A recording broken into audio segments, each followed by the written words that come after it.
This episode is sponsored by Arc IT, and you'll find out more about them later on in the episode.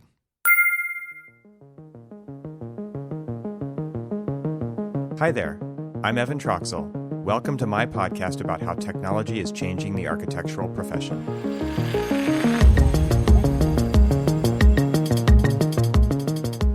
Welcome back to the podcast. My name's Evan Troxel, and in this episode, I welcome Petr Mitev. That's spelled P-E-T-R if you're Googling him, and so obviously he's a fellow vowel skipper. I'm sure he's been doing it a little bit longer than I have, but he hasn't removed all the vowels like I have. So take that for what it's worth. So who's Petr? Petr is a technology leader with a background in software development and product management. And like many of my other guests, his education was in traditional architecture, but he's pivoted to tech. He previously led R&D at NBBJ, among other firms, which allowed him to merge his background in formal design with his passion for empowering technology. Currently, he's the CTO for Enscape, where he creates technology and user-facing software to empower and improve the design and delivery of the built environment. A lot of this episode is dedicated to talking about tools that people want to use versus tools that people have to use. I love this little snippet that I pulled from his personal website, where he says his main focus now is leveraging his understanding of technology and the AECO industry to create solutions that effectively improve the environment around us and answer the most pressing questions we face today as builders of tomorrow: social, environmental, and ethical. Fantastic stuff. This was a great conversation, so I can't wait for you to hear it. So without further ado, here's my conversation with Petr Mitev. Petr, welcome to the show. It's so great to have you here. Thank you very much. Excited to be here. So you've recently moved to Enscape from NBBJ, and I'm interested in that story, or what you want to talk about with that story. I also am interested in today talking about kind of where we're at with rendering technology. Obviously, Enscape has a huge amount of mind share out there right now, so that would be fun as well. So maybe we can start off with just your kind of recent change away from an architecture firm into a rendering technology firm, or tell us what's going on in your world. Yeah, it's a good one. It's an interesting change as well. I think the work that we were doing at NBBJ was and of course still is. I mean, the work is continuing without me, but the work was exactly in the right vein, or at least for me, in terms of my kind of view on the effects technology can have on the design and delivery of the built environment. And the great thing there was that we were, exploring really a huge variety of topics from a lot of different angles. And, no two projects, no two questions were really identical.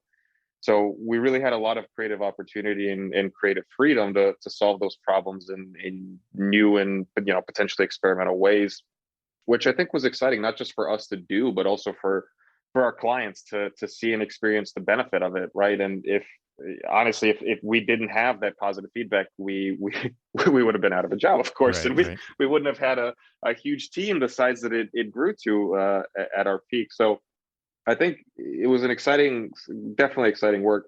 And for me, the opportunity or rather the thing that pushed me to maybe seek for other employment opportunities was to really just try to do this at a bit of a bigger scale.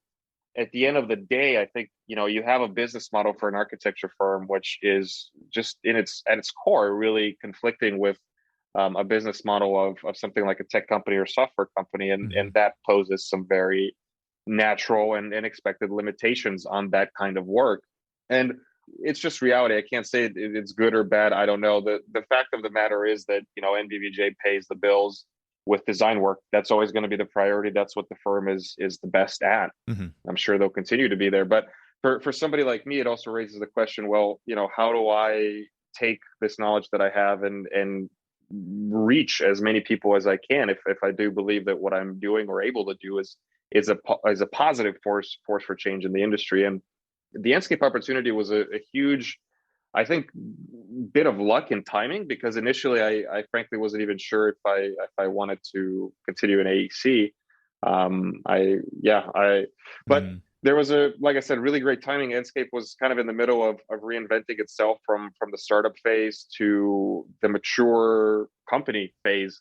And with that, we had a lot of exciting moves that, I mean, they started even before me, but I think it begins with the founders kind of taking a step back and moving to our newly formed executive board, and then people like myself and our new CEO Christian Lang joining and really trying to take the company to the next phase where we need to be. So we realigned, I think, almost perfectly in our conversations on what we see happening in the industry and where we see the potential for having a really positive and significant impact. And here we are. It's been a short time, but to be honest with you, it feels a lot longer than it has. And I think we're onto some good things, and I hope that people are going to be excited to see them in the coming months and years. Yeah, it's interesting. I've recently left a proper architecture firm, in famous invisible podcasting air quotes as well, and as far as the proper part goes, and into technology space for the exact same reason, which is to like somebody's got to step back, and obviously people are doing this, so the somebody is not super rare, but it's in the grand scheme of architecture or AEC, it is more rare for people to step back and survey the entire landscape and try to figure out ways to make it better. And you're not going to maybe apply that evenly everywhere, but you can figure out where you can apply it based on, your interests, your skills, your talents, all of those things. And so I'm curious to see how that went from, because I don't know exactly what you did at NBBJ, but I imagine it wasn't rendering technology. So maybe talk about what you did at NBBJ, but then how you focused in on this, because it sounds like, I know that that's going to be a little tricky because they're, like you said, that your vision's aligned, and that is bigger than just the means and methods of how you're going to do that through rendering. So yeah, maybe take us through a little bit of that decision-making process or how that happened. I mean, I do agree with you first that, the vision's kind of more important than the means and methods by which we do it. So, I mean, at NBBJ, I was quite lucky to lead the design computation team, which was really an international team, very multidisciplinary, with a very diverse mix of specialties as well. Some people were more design technologists. They were working in visual programming and other kind of tools. We also had proper software developers, UI, UX designers that were more comfortable working in code and outputting things that, you could call more enterprise ready or however you want to classify them. So we all kind of came together under this one banner to again tackle those very unique problems that, the different projects are asking. But you're right, it wasn't a direct, we were never really focusing on visualization or even interactive visualization specifically. I think our tools and methods were about the same as you could call, a programming language or a tech stack. And that wasn't really the more important link, exactly like you said. It was about the idea, the vision to create things that are accessible, things that help share knowledge and skills rather than reinforce these, existing silos that the industry has had for quite some time. And I really do believe that, I mean, to use Enscape as an example, that is really at the core of what we're doing and what we're trying to do more of, is that democratization of something that used to be, kind of on a pedestal and accessible to only, a handful of people with specialized knowledge or a big enough budget or whatever have you. But, we feel that skill set, that power is much more effective if we all can use a piece of it. Totally. Yeah. That's a great way to frame it. And so maybe before we get, I would love to talk about how you guys kind of see that or what the vision is there. But before we get there, let's play a little bit of Remember When. So how far back do you go with rendering and maybe paint a picture of where things started for you in that realm? For me personally, I mean, oh, wow. Now my memories are coming back. I thought I had an answer, but that wasn't the right answer. This is awesome. This is super fun, actually, right? Like this. It is. No, it is. It totally is. This is a creative technique I'm going to have to steal from you. Yeah. So I was going to say it started architecture school, but that would be a bold-faced lie. That's so not true. I started messing around with rendering when I think I was in high school, if not middle school. And it wasn't specifically for buildings. I was doing just abstract things, really for the most part. I was kind of experimenting. It was still at the time where I thought I wanted to be an artist, and before my parents, engineers by the way, before they brought down the hammer and said, "Yeah, I don't know about that. I don't know if that's going to happen." So I used rendering technologies. I think it was Cinema 4D that I was the Mm, heaviest in back in the day, with the various engines that you could kind of equip to it. And then in architecture school, that became a lot more purpose driven. It was less about a piece of art or having fun, and it was more about portraying a story, telling a story, and getting people to see what you see. So I think back then the tools of the trade were not real time technologies. Obviously, we had the CPU based renderers, yeah. which was anguish for everybody in the computer lab, at midnight. Yeah. You're old school when you did CPU rendering. Oh man, yeah, Yeah. Render networks, render farms. Yeah. Setting them up over. exactly. Yeah. Well, if you were lucky, you had a render farm. If Right. not, your little MacBook was over there running boot camp and overheating because you got this like dual core whatever processor Right. trying to compute light bounces. But that kind of does form, in large, my vision today, because I see where Enscape is right now, and I'm thinking, well, if I had this back in school, or really any of the firms that I worked for when I interned, I mean, this would have been a huge game changer Yeah. on a lot of different levels. And there are a lot of firms that are still in the same spot today. So, I mean, I think that's an opportunity for us to help them. Yeah, totally. I remember. So as soon as you said the memories are flooding back, and if I would have said it started in architecture school, that would have been a lie. It's the same for me. I didn't realize it though until Yeah. you said that. And for me, it was like I downloaded an app on my old. I had one of the very first Power Macintoshes, and it was Hmm. it was a Pixar application. And I know that RenderMan technology has been around forever, but I think it was like one of the first versions of RenderMan, and it was like you could download these weird little 3DM files from the internet, and they weren't Rhino 3DM files, or maybe it had a different extension, but it was something you throw in there, and then you would put in keyframes and animate it, and it would render it, and it was very CPU, but it was just kind of a toy at that point. Although I'm sure Yeah. Pixar was doing something entirely different with it. They were just making a piece of it available for people to mess around with.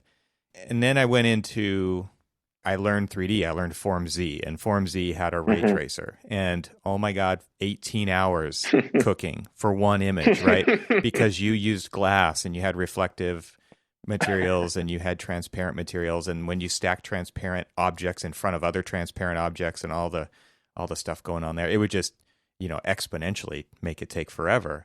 And that was probably for like a 640 by 480 image. I mean, it was nothing big at all. There was no high Yeah. def back then. And to think how far it's come, I remember hearing a story about the very first Toy Story, right? And so speaking of Pixar and CPU rendering and having render farms, and it was like that movie took over 70,000 hours to render. Right. It was anywhere from probably 35 minutes to 30 hours per frame. And it's like it's just amazing how many frames are in that movie. I mean, I think that was when I was teaching at the university and just talking about not only where things came from, so people could understand kind of the foundation of modern image making technology, but just like we take it for granted.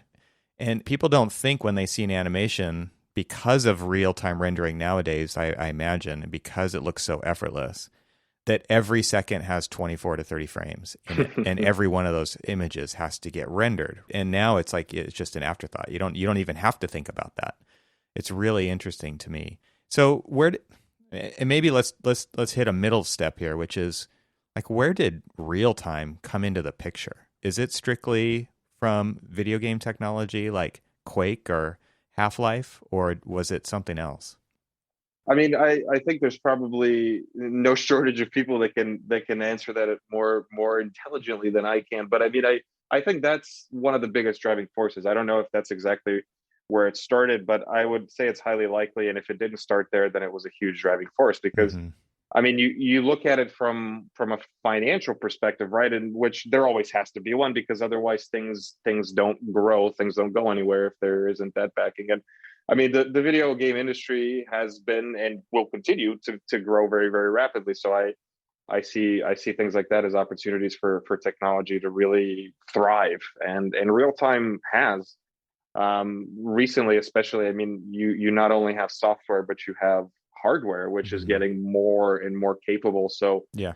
we can actually deliver the things that we say we deliver, right? Because who hasn't seen those super cool tech demos that you would actually need a computer worth $40,000 to actually Yeah. achieve that level of quality. But until you actually deliver that to people, you're not really generating the value that you say you are. Yeah. It's interesting for me to think about companies like Epic, with Unreal and Unity, and they've got these different companies kind of attempting potentially to break into AEC. Hmm. And compared to the markets they're used to, that just doesn't make any sense to me. Like, video games have the biggest audiences. AEC has got to be like a minor piece of the pie. It seems maybe they think it's something different than it is. I don't know.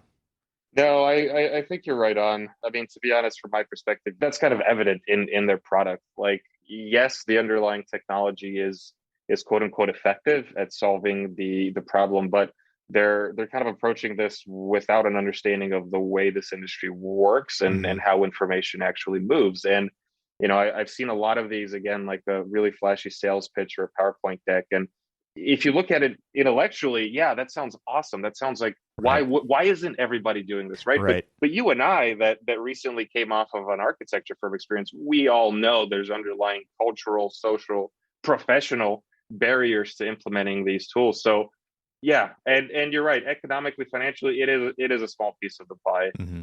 There is no world I can imagine where our market starts to even compete for a small fraction of the market share versus gaming. Yeah. I mean, games have to have millions of Hmm. users. Absolutely, absolutely, Yeah. and we don't see that happening anytime soon. I mean, even if you kind of make these types of tools business to customer instead of business to business, I think you're still dealing with an adoption curve, which is not insignificant, right? Hmm. Yeah, and I think that's exactly where companies like us have an opportunity to differentiate. If we really understand the core problem and Hmm. deliver a solution that is receptive not just to what the technology says we should do and need to do, but also to what the demands are of the real people in the industry, then I think that can be quite effective. Well, it seems like you guys have captured the excitement. I don't know if you've captured the imagination. I think you have because you've made it so easy. Talk about what it's like for Enscape to experience the kind of growth that it has, and why you guys think that has happened, or why that has happened in AEC. Yeah, the growth has been really, I mean, really staggering in a good way. And knock on wood, we continue to maintain a really rapid trajectory, even throughout this year.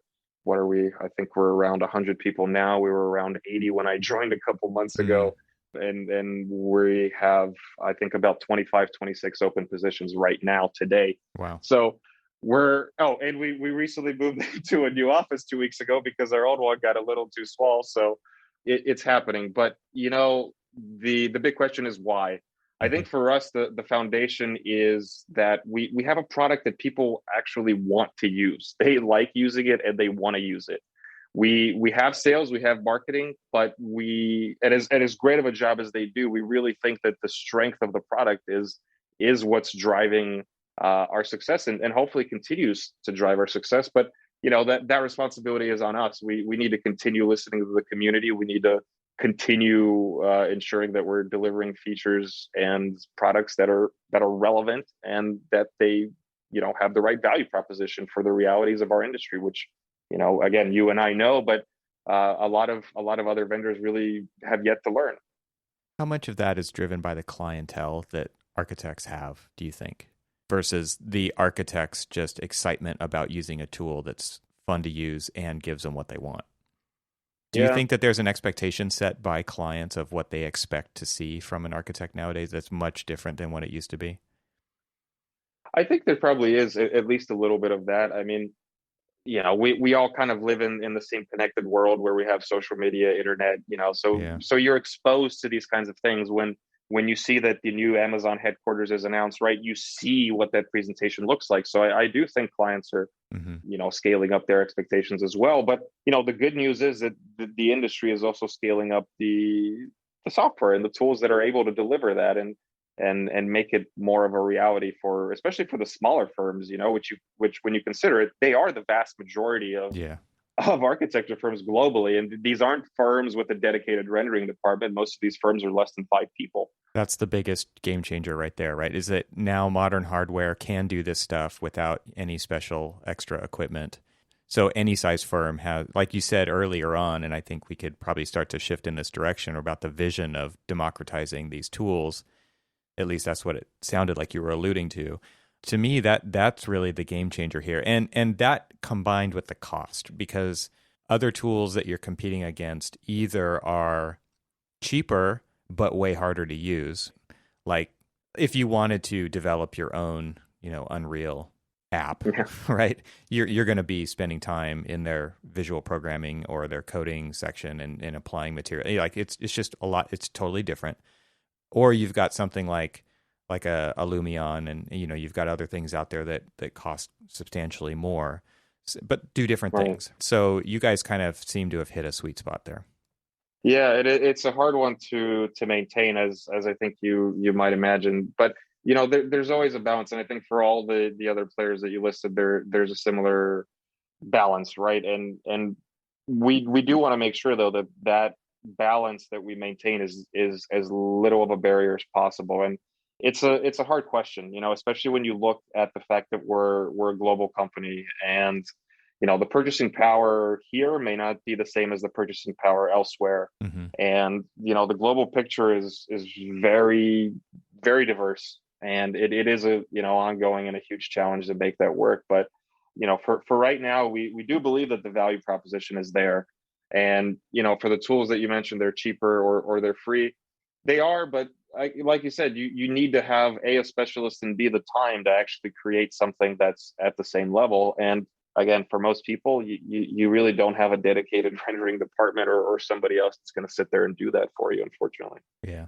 I mean, that's really where that stuff does come in, right? It's when you want to create really custom stuff where you can swap out materials on the fly, and you can, et cetera, turn the lights on and off and all those things. But you've got to have somebody there who's basically acting as your own firm's game developer to create those experiences for people. And they are amazing, no doubt. And there is value there.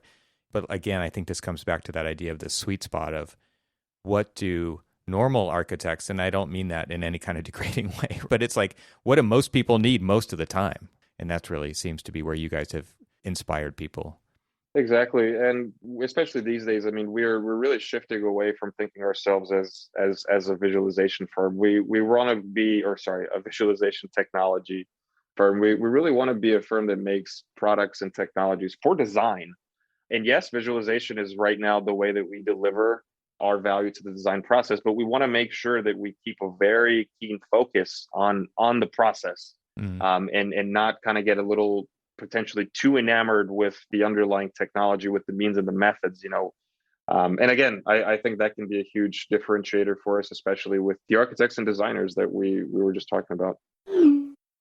Let's take a break from this conversation and welcome back the sponsor for this episode, ArcIT. A common misconception that comes up when talking about technology, and actually IT in particular, is the thought that hiring a specialized company to help you with that is an expensive undertaking. And actually the opposite is often true, especially with a company like ArcIT, because they only work within our industry and they have the expertise and know-how to run IT for your business for a very reasonable price. In fact, they are honest and transparent with their pricing, and you can find it right on their website. And you can check that out at getarcit.com/pricing. So, as business owners and architects, how often do we think about our IT provider?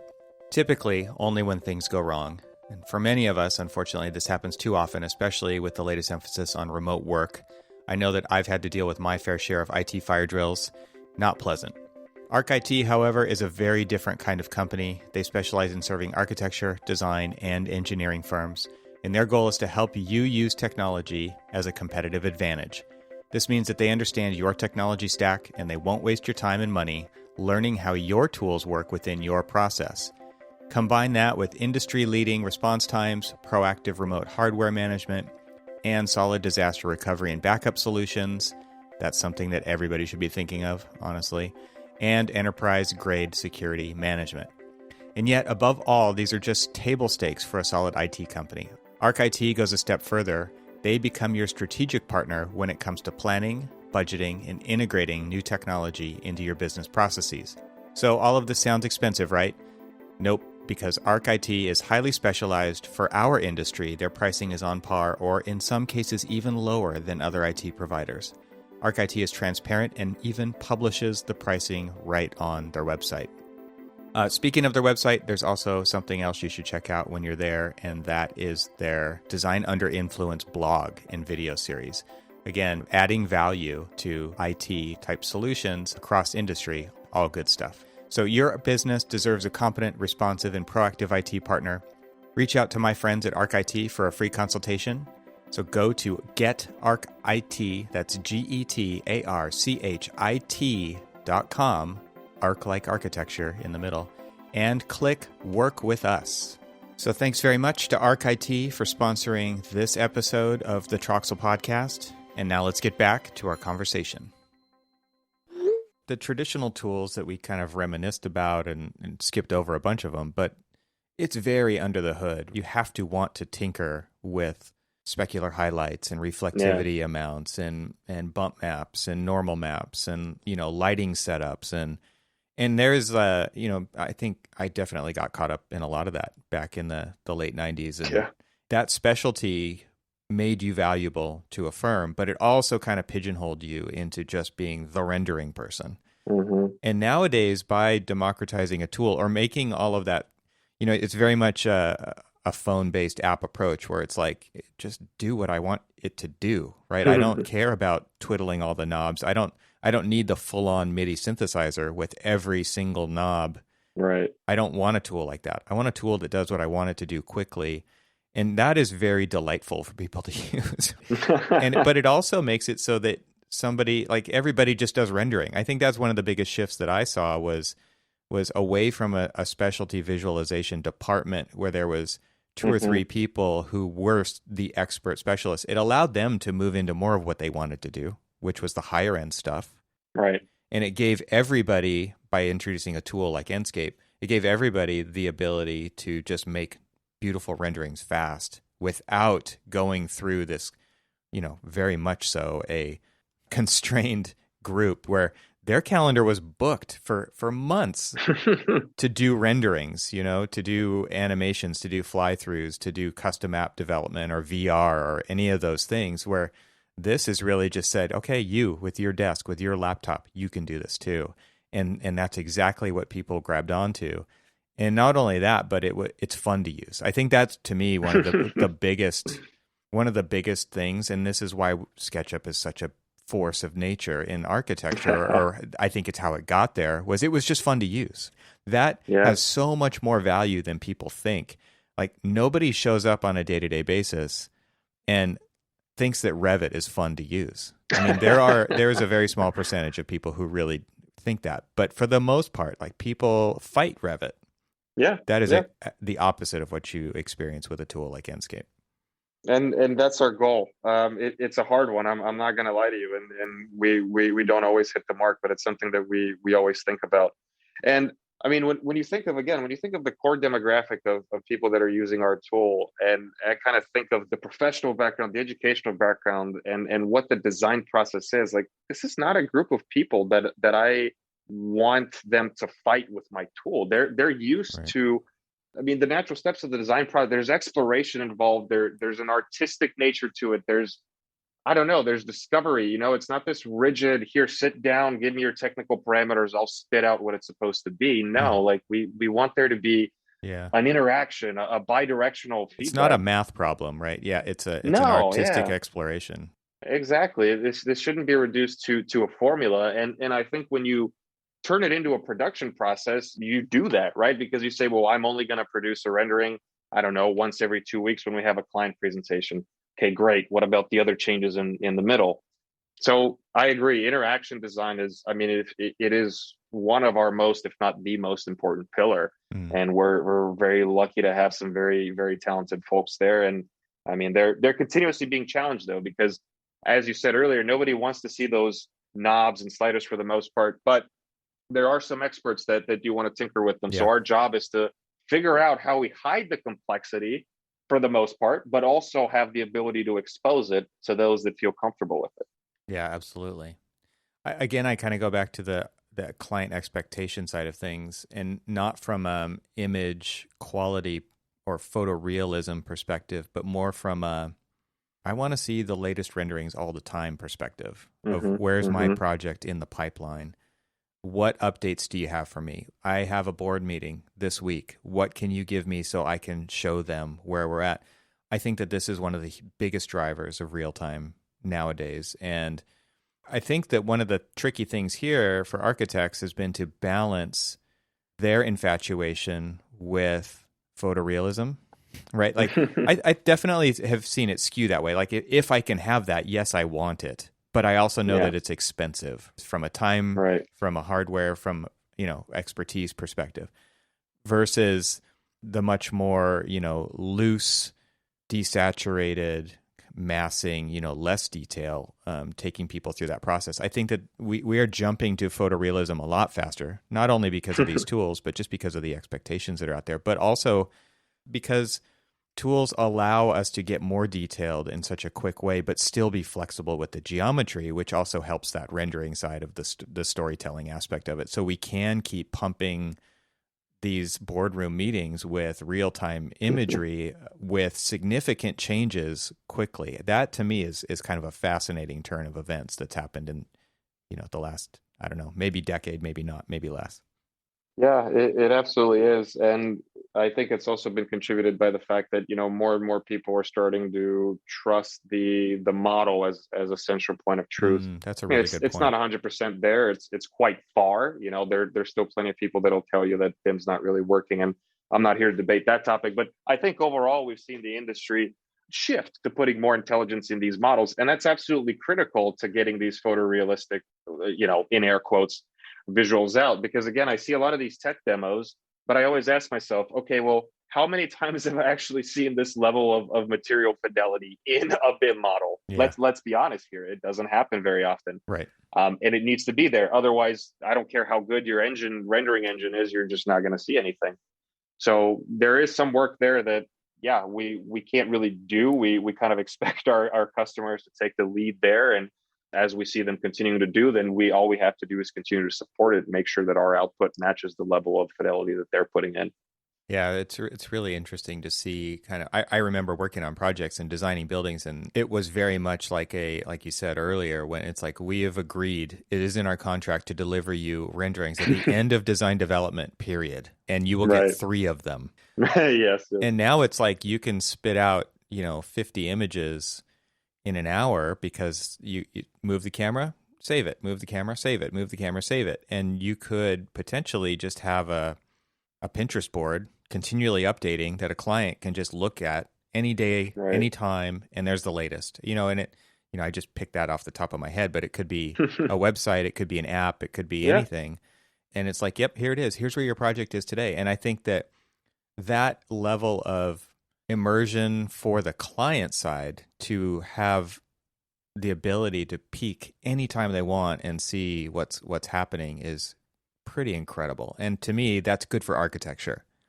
It is. I agree. And it is an increasingly important area of focus for us as well, because again, I mean, today, if you have the benefit of being in a large team like NBBJ and having a design computation team or somebody similar, you can have somebody make that connection for you, where we maybe automate the export and maybe we tie it to a Pinterest or a website. Mm-hmm. But still, for most firms, I think that bridge is still yet another barrier. So we're kind of in the process of figuring that out right now and asking ourselves, what can we do to make it even easier? Because we agree. I mean, I know that architects are a little hesitant of full transparency, and yes.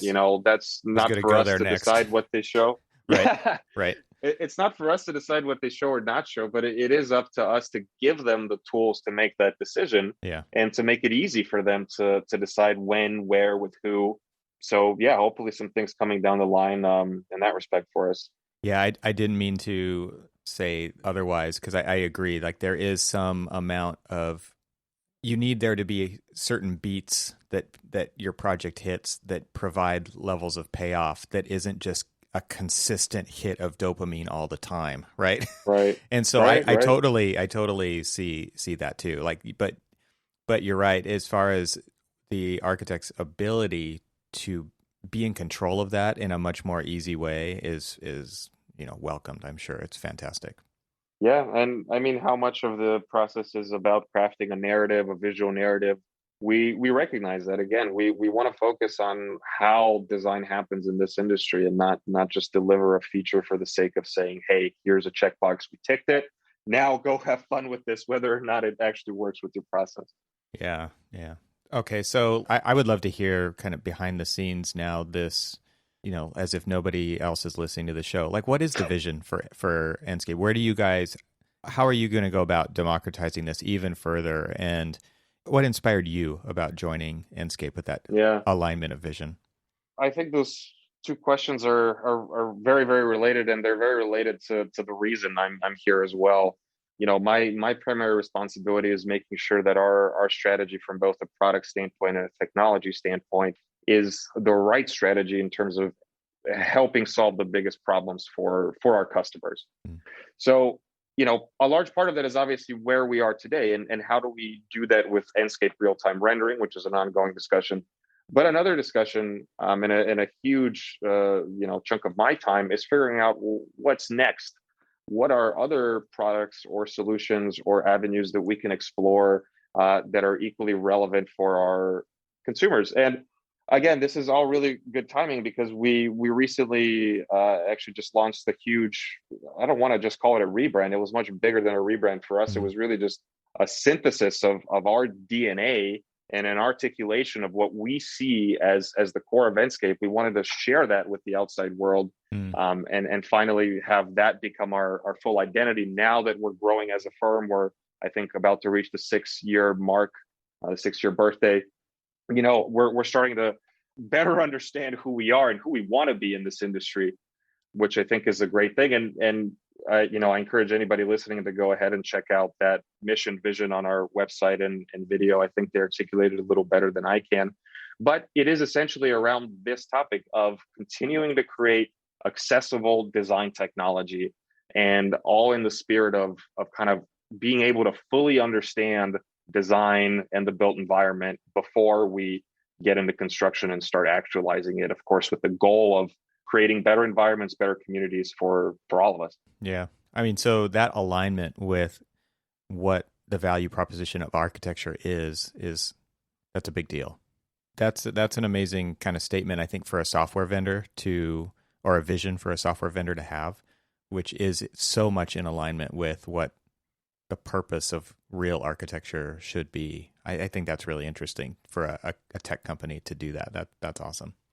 I agree, and like I said, this is the reason why I decided to join, because I saw that we have this opportunity. I recognized that everybody was happy and ready to support it, and it helped me understand that we're going to approach this business in the right ways and for the right reasons, right? Mm-hmm. Because there's a lot of ways to do not that, and I had other offers as well, obviously from other places, but at the end of the day, it wasn't a question of dollars and cents. It was a question of, I've spent so much of my career devoted to a cause. Am Mm-hmm. I ready to just drop it, or worse, am I ready to act against it? Right. Absolutely not. That's never going to happen. I don't care what you put in front of me. And everybody here, I think, is on the exact same wavelength. And for me, that means that we can do some really cool things together. Yeah, interesting. So how much crap did you get from colleagues and other armchair quarterbacks in the industry for switching, going to this other side that some people call it the dark side. Some people call architecture the dark side though too. So what was that like? It was actually the opposite. I don't think I got any kind of negative feedback, but I think that's twofold. Number one is the reputation of Enscape as it is, right? I mean, everybody kind of knew where I was going, and they, again, the reputation that Enscape helped forge was already speaking for itself before I even got there. Mm-hmm. And of course, number two is, I mean, my reputation. I'm I'm Eastern European. I'm not the kind of person to not say what's on my mind. Mm. And people know that I've been very outspoken and open about what I see as issues, as opportunities in this industry. And I think people recognize that this move wasn't done for the right reasons. And I do feel very, very grateful for that trust, by the way, I should say, because it's a big thing. And now I have to deliver on that trust and really make my contributions and our contributions exactly in line with the positive expectations of the community. Yeah, well said. I agree with that sentiment that because of the reputation that you have and because of the reputation that that Enscape has, it does make sense in a meaningful way. And so I'm excited to see where you guys take this. Is there anything that you can share that gives us an idea of things that you guys would love to see happen with this kind of new reveal of the DNA of Enscape and where you guys want to take that? I think there's not too much concrete that I'm able to share right now, but what I can say is that, I mean, we're actively pursuing this. So I'm currently in the middle of building our R&D team, which is something that we haven't had at Enscape ever before. And we really see them as one of the key strategic pillars to helping us pursue these questions. And again, I can't share the concrete topics just now, but I can give a large hint, because I mean, it's kind of what I talked about with our DNA. We want to solve what we identify as the biggest or most valuable problems for the industry. Mm-hmm. So let's see if our interpretation of that aligns with everybody else's. But what I can say is that this isn't a pursuit that we do in a vacuum. We've learned a lot of lessons along the years, both from ourselves and from what we see other people doing in the industry. And I'll be very excited to share with everybody once we do have, pinned down that direction and we're ready to share with everybody else. My fingers are crossed that it can be sooner rather than later, but we really want to focus on quality and just quality. Yeah. Yep. I get it. So if I could give you a little bit of a wish list that, is obvious stuff, I think, but you talk about the democratization of the tools.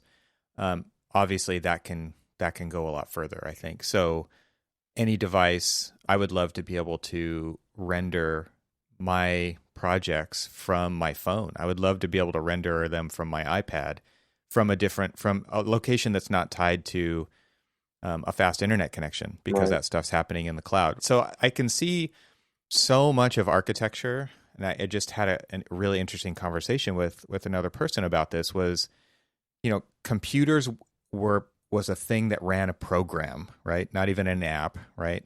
Mm-hmm. And programs did the heavy lifting of architecture for so long, right? This is AutoCAD, this is Revit. It's bound to a computer. And now we're seeing the shift into the cloud, which enables people to do heavy lifting from anywhere, but also from any device. And I think that rendering as a technology has always been a desktop computer bound thing, that with mobile technologies and better cooling design and better battery optimization, the way that the programs are running on lighter weight devices has led to this explosion that we see now, right? Where I don't think Enscape would be what it is today without it running as well as it does on laptops, period. So Agreed. I can definitely see the runway for that kind of ability for people to have, because especially in a pandemic, right, where everything shifted to, our office went from 7 locations to 350 plus locations overnight, but we could still render this beautiful stuff. Mm-hmm. And so obviously that's a big deal. We didn't have to be bound to the desktop computer with 8 fans screaming in it all the time with water-cooled CPUs and all that stuff, because we could just do it on our laptops. And so I could see that we're not going back to that ever.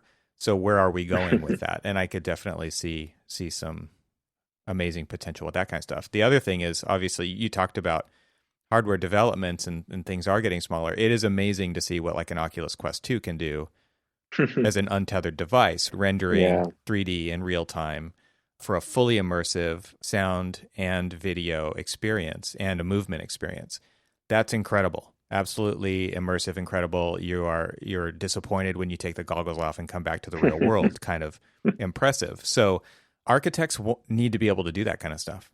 Like they need to be able to inspire. And I think, we're on the path to get there, but I would love to see that level of architects inspiring their clients and their clients' clients with this kind of technology to get better architecture, to make better communities that make people happier and more productive, and et cetera, where all that leads. It's a huge opportunity, and it plays exactly, I think, into the way that we understand that topic of accessibility, because it's a big topic because there's so many barriers to it, right? Mm-hmm. It's not just a knowledge barrier. It's not just a cost barrier. What we're talking about right now is obviously a hardware barrier, which I mean, it's still a very significant thing. So on the headset side, one thing that we're kind of a little bit forced to do is wait for some of these, especially the untethered devices, to kind of catch up just a little bit more in terms of performance before we're able to leverage them. Because the one thing that we don't want to do is kind of present Enscape as it is on your computer and then have a degraded experience somewhere else. Mm-hmm. We want to be able to offer that parity, and unfortunately to that effect, there's some things on the hardware side we just kind of got to wait for. Mm-hmm. But as far as the distribution of the workforce, I think with or without COVID, that I think would have been a trend that continues, probably not at this accelerated rate, but I think it would have continued to grow. And it is a trend that we've identified, and it'll definitely take some significant work for us to do something there, but it's an avenue we're continuing to explore because it's a trend. We're not going to stop it. People are working on smaller and smaller devices in completely remote locations and situations, and again, we need to recognize if that's a use case in the industry, then that's something that we need to figure out how to support. Interesting. Yeah. Well, I appreciate the kind of big vision. I didn't expect this conversation to go there, but I really am happy to hear about it because, again, like this is the reason that I got into technology as well, on, again, in the air quotes of proper architecture. Right. This is the kind of thing that it takes to move the profession and our industry of AEC forward. This is the kind of thinking from an agnostic kind of platform idea. No one firm can do this. It has to be somebody that enables all firms to do this. And you guys are taking that to another level by making it accessible to, like you said, the 80% of firms that are 5 people or less, which it's just a huge number, and enabling them to produce images and project kind of updates at the same level as these much larger firms with much larger teams. And that's a phenomenal way to do that. So I think, you guys being able to operate at that scale it's been a game changer. So I can really appreciate that. It is exactly what we're trying to do. And unfortunately it's very, very difficult. I mean, to be perfectly honest with you, because as you and I know, coming from an experience in this industry, there are some paradigms which are really hard to break down. Yeah. And to just expect that you're going to do it through a technology or to a product, I think is a shade naive. And we really have to dig in deeper than that. And that's exactly where the difficulties begin, right? But I think we're on the right path. And I think we're all very, very dedicated to continuing on that path because we do share in that vision. And I'm really excited for what's coming next. All right. Well, you mentioned a mission and vision video on the website. Can you give us a link that they can go to? I'll include it in the show notes, of course. But if you want to talk about where people can learn more about what you're working on, but also follow you online personally and all that stuff, that would be fantastic. The Enscape website, enscape3d.com. Otherwise, I think I can direct you to the YouTube channel with some specific links. But our website, enscape3d.com, I think is the biggest source of truth there. And you can get to our blog, you can get to our forums, and that's where we communicate, I think, all these kinds of things, videos and other updates. One last topic, since you brought up the forums. I mean, it seems to me like the really well-loved companies in AEC technology are the ones that listen to user feedback and engage with their customers.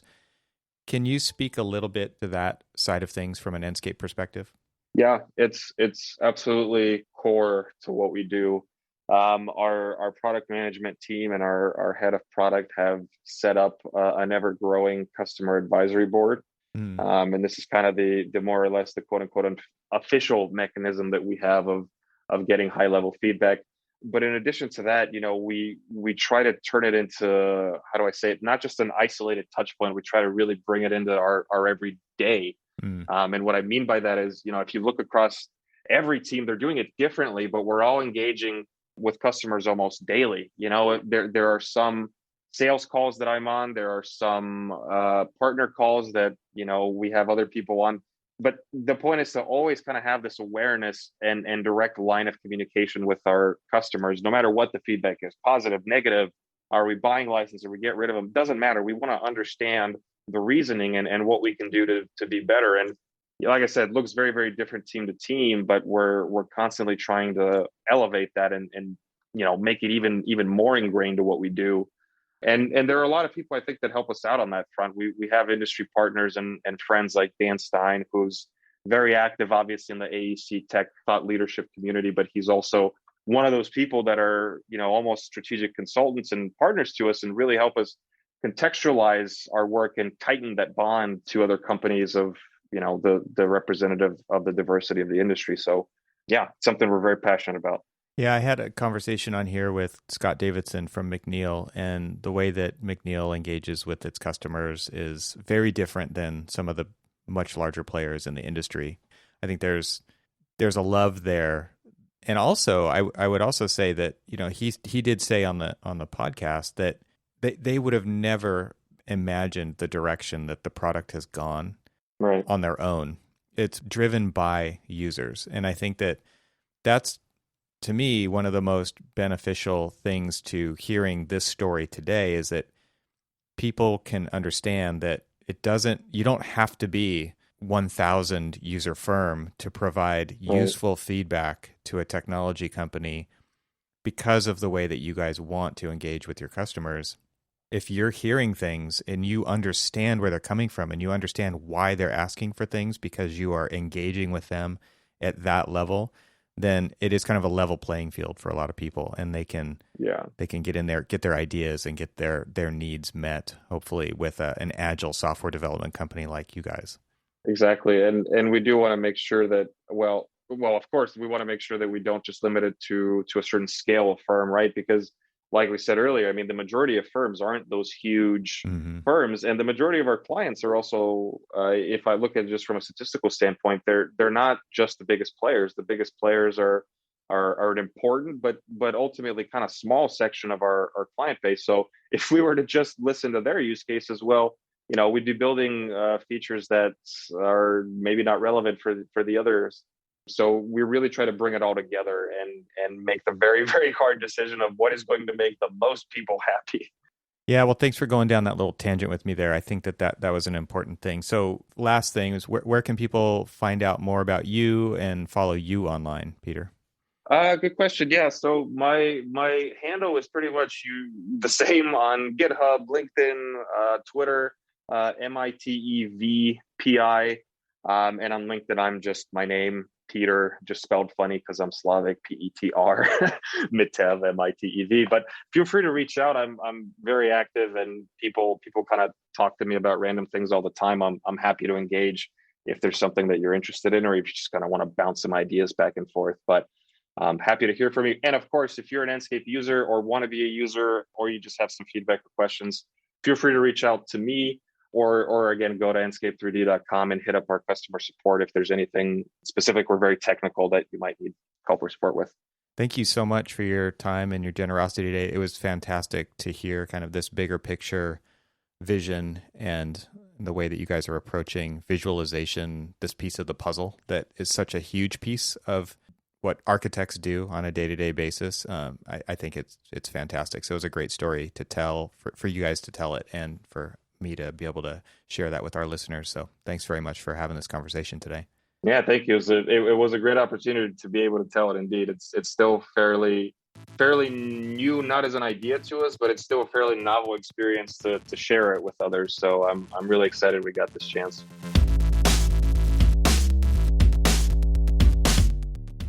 Thanks for listening to the Troxel Podcast, and once again, I would like to thank Arc IT for sponsoring this episode. Visit their website at getarchit, that's getarchit.com. This show is part of the Gable Media Podcast Network. You can see all the shows at gablemedia.com. That's GABLMEDIA.com. You can help support what I'm doing here by leaving a 5-star review on Apple Podcasts to help get the word out, and of course, share it with your friends. I'd love to hear from you, so leave a comment on the website at trxl.co/podcast, where you can find every episode. You can also follow me on Twitter and Instagram and YouTube. Just search for eTroxel. Talk to you soon.